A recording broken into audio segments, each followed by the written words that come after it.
Welcome to Samba Samba. Enjoy the video.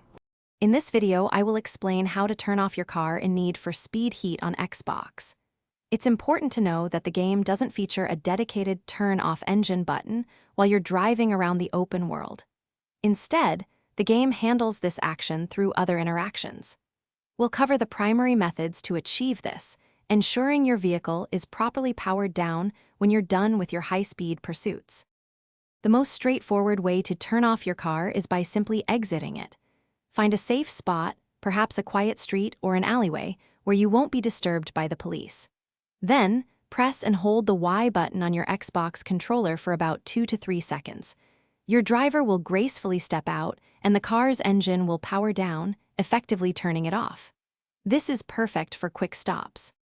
Another reliable method to power down your vehicle is by entering a safe house or garage. Simply drive your car into the marked area of any safe house or garage on the map. The game will then seamlessly transition you into the garage menu.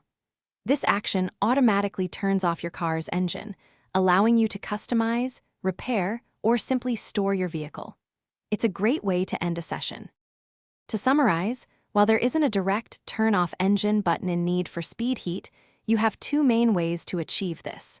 You can either exit your vehicle by holding the Y button on your Xbox controller, or you can drive into any safe house or garage. Both methods will effectively power down your car, allowing you to take a break or customize your ride. Enjoy your time in Palm City. Thanks for watching. Consider subscribing if we helped you.